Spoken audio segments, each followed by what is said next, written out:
Ayun na guys, muli nagbabalik po ang inyong lingkod, ayan.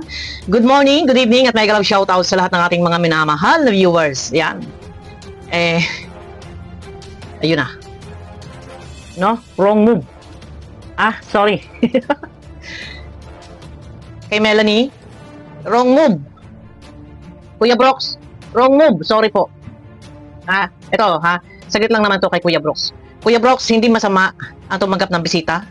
At hindi masama magpakatao sa mga taong nagpapakatao. Tanggapin po natin. Hindi pwede ipagtabo yan. At hindi inilalayo, hindi sinasabing layuan mo ang mga taong ikangamisay nakatulong sa'yo. Pero wag nang ipangalandakan.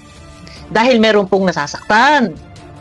Mas pinili na nga po sa ngayon ni Kalingap Dan kung saan siya komportable.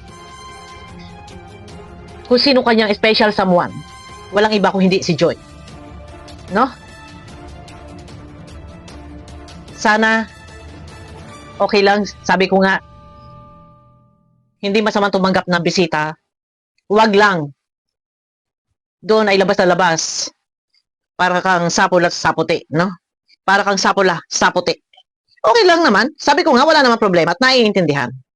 Pero paano to? Marami ngayon ang dismayado at marami sa iyo ang nagagalit dahil nilive mo na kagabi. Inulit-ulit mo na kagabi. Ito na naman, live ka na naman. Puri-puri mo naman. Wala ngang masama. Guys, na-gets nyo yung ibig ko sabihin? Ang aking pinupunta lang dito, wag na sana maulit yung mga naulit na maraming nagalit sa'yo. So, yun lang. At alam mo naman na inamin na ni Kalingap Dan, ang special someone ay si Joy. So, para sa akin, yun nga, walang masama. Okay lang. At wala kayong away. Pero wrong move. Hindi ito yung tamang panahon na purihin, ipangalandakan. Gayong, yung iba ay hindi pa ika nga ay niyakap ka muli sa pagkaakalang okay na ang lahat. Pero ito, sapula-saputi, laban bawi. Diyos ko, Mario Joseph. Pero yun na, wrong move para sa akin. Okay lang siguro, pero wag na ipangalandakan at marami ang nasasaktan. At yung mga nasasaktan yan na may mga before na nag-unsub sa'yo. Sinubscribe ka na, ayun, unsub ka na naman. Ito na guys, topic tayo kay Ate Melanie, mega love shout out. At abang-abang tayo ng mangyayari sa pagkuha kay Reyna. Sabi ko nga, siya ba ay natauhan, nasulsulan o nasuhulan? Katunayan, kagaya nga ng sinabi ko kahapon, may hawak akong resibo na katunayan ilang beses na nakakatanggap si Ate Melanie ng cash gift. No? Nakakatanggap si Ate Melanie ng pera mula sa mga sponsor. Ikaw ba talaga ay nagkaka-interesa iyong anak, interesadong alagaan? Dapat noon pa, pero huli na. Wrong move ka din, Ate Melanie. Wrong move ka din. Na kung kailan may mga sponsor dyan, puro wrong move eh. Kung kailan may mga sponsor dyan, na sila, ang layunin, ang motibo, ay mawala si Reyna sa Kalingap, saka mo naman sinabayan ng pagbawi. Walang masama, ikaw may karapatan dahil ikaw yung ina. Ikaw yung ina. Wrong move. Dito makikita nyo, malalaman ninyo na buong kadahilanan, ito. Maaaring isa sa kadahilanan ay nasulsulat. Baka akala mo na ang mga taga-Kalingap at mga reaktor ay walang alam sa mga nagaganap. Na ang buong katotohanan ay meron sa inyo yung nagwawakwak, di ba? Sabi ko nga, may karapatan. May karapatan ka bilang ikaw ay ina noon pa. Matagal na.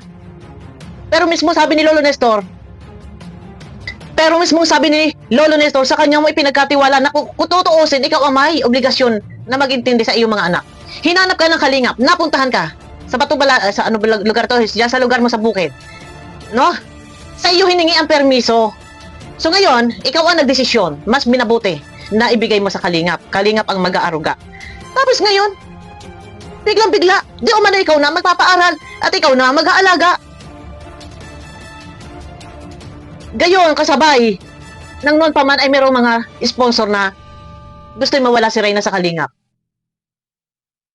Okay naman.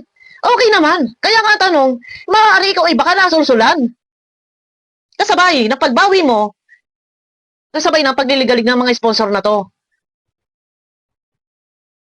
Ang tanong, kaya mo bang intindihin? Gayong noon pa man itinanggihan mo na maliit pa. Oh, wala problema. Pero ito ang aking huling masasabi. Para sa akin, no, ito ay opinion ko lang. Hindi ko alam kung sa iba dahil kung tutuusin sa Kalingap, kila Kuya Bal, gusto nila nasa poder muna ng Kalingap si Reyna nasa ganun nila tututukan at aalagaan dahil wala kasiguraduhan kay Melanie kung ito ay maaalagaan o hindi dahil merong alagain, may agay-agay na bata. May mga maliliit pa rin na nag-aaral. Paano mo matututukan? Yung maliliit na nag-aaral, gayong si Reyna ay nag-aaral na ito ay kailangan tutukan, maghatid sundo at alam naman natin na hindi pa talaga lubusang magaling, no? Ito ang akin, ay kung ito ay noon pa, talagang nandiyan din na si Lolo Nestor ay naghahabol at hindi rin makuha. Mas maigi pa, para sa ibigay na.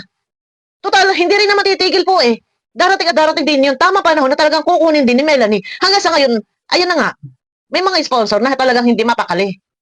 Para sa akin siguro, para wala na problema at hindi na pinagtatalunan pa, hindi na pinag-aawayan pa at nauuwilaan sa pangbabas at nababas si Melanie, mas maganda ibigay na lang. Pero hindi naman po inaangkin niya na Kalingap, ikaw pa rin na talagang mas may karapatan.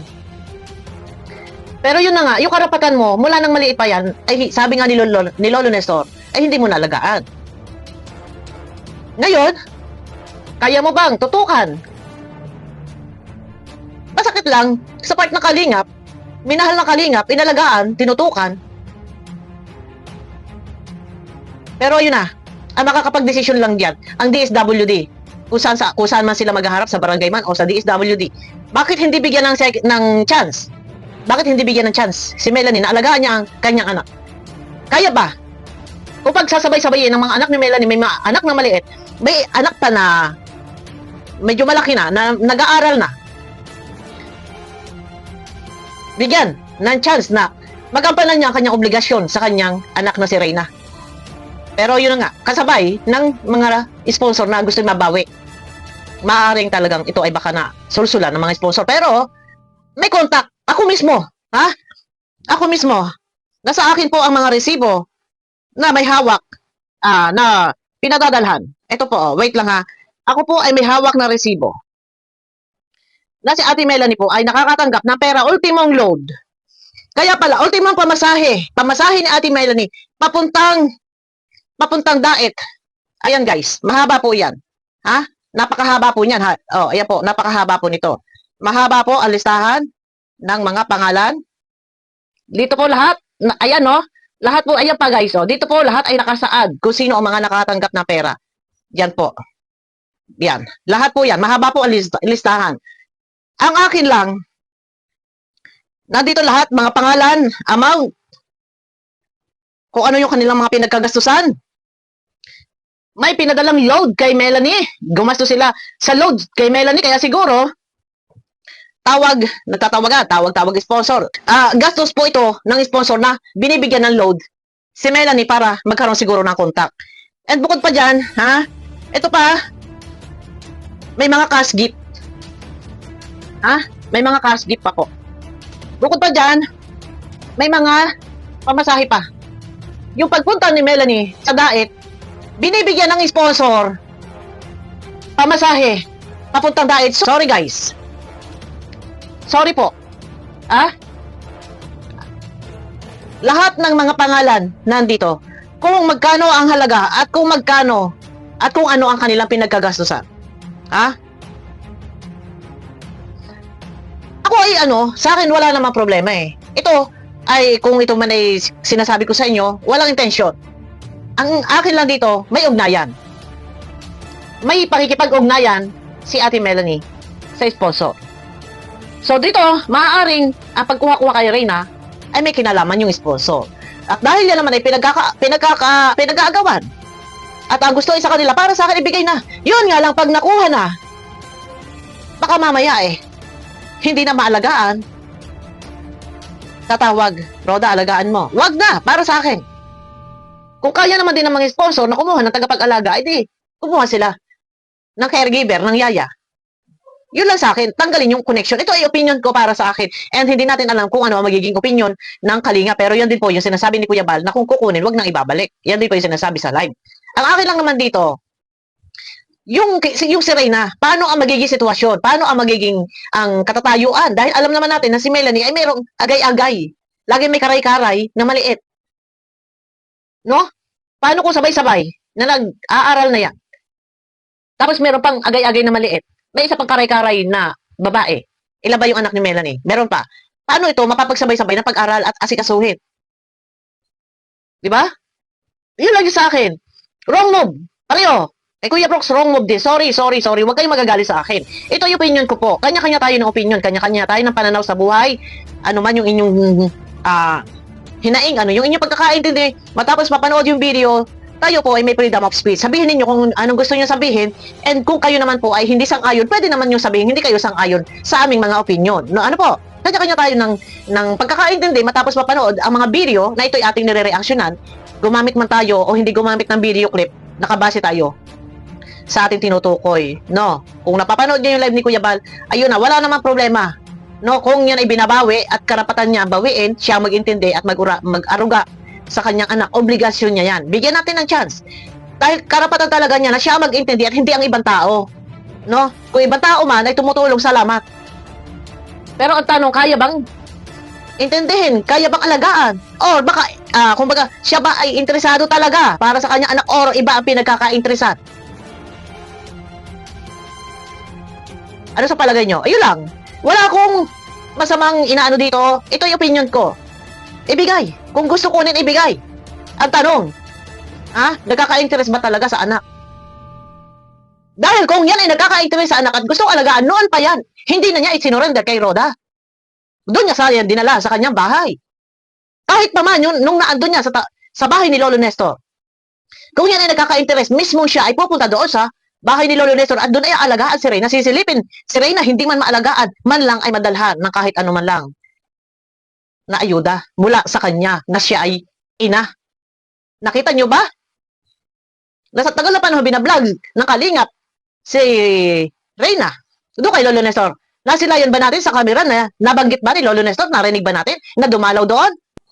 Dumalaw daw di umano, sabi ni Lola, madaling araw, napadaan. Pero hindi nakausap.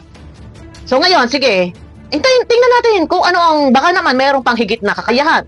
Maliban sa kakayahan ni Rhoda na ito ay maaaring maipamalas ni Melanie para sa kanyang anak. Baka sa piling ni Melanie ay lubusang mapagaling si Reyna. Pero yun na nga, sa pulmula, wala ni isang beses na isiniwalat si Lolo Nestor na ni Misay yan ay nakarating doon sa lugar ni Lolo Nestor para dalawin at dalahan ng kahit ano. Wala. Nakuha niya kay Lolo Nestor, isinurrender sa kalingap.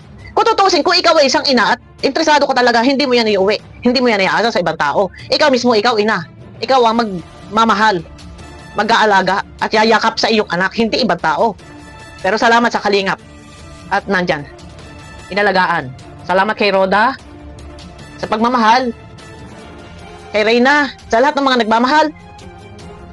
Kay Reyna, maraming salamat po, no? Ayun na, abangan natin, tingnan natin at walang masama kung alagaan niya ang kanyang anak. Yun nga lang, sana hindi itinaon na merong ganito na naghahabol ng mga wakwak, no? May mga wakwak sa paligid eh. At ito, may mga resibo akong hawak. Nakatunayan, siya ay nakakatanggap ng pera. So, may connection. No? 2023 pa, guys. 2023 pa. 2024 ngayon. So, 2023 pa. May connection na siya sa sponsor. No? Yun lang ang akin. And, sana lang, kung makukuha mo si Reyna, alagaan mo. Huwag may stress. Kita nyo ha, ito ha, mga nakaraan. May at may ang sumpong ni Reyna. Iba na naman, iba yung kanyang, yung behavior niya, iba yung kanyang pinapakita. Mag-a-adjust dito si Reyna, maninibago. Lalo pat alam naman natin guys, before, nung nando kay Lolo Nestor, kumbaga, kasi dito si Melanie may anak. Baka sakali na kapiling niya ni Reyna ang kanyang mga kapatid may kalaro, so baka sakaling magbabago, gagaling. Pero hindi natin alam, baka minsan makulitan. Yan, maaaring maging masaya dahil may kalaro or maaaring makulitan. Maaaring maingayan. Yan po, maaaring matrigger din ang sakit. Abangan po natin yan guys, no? Ayun na guys, no? At pakiclick naman po ng thumbs up dito, wala akong masama na sinabi. Ang akin lang ay, kumbaga, sa pagbawi kay Reyna, and yun na, yung sa ginagawa ni Kuya Brooks, wrong move. Wrong move. Yun na lang, guys. Mega love shoutout sa inyo lahat. Abangan nyo po ako guys sa aking next video. Mega love shoutout po sa lahat ng mga nakadanjoy dyan. Ayan, shoutout po sa inyo. Ayun na guys, bye-bye na po.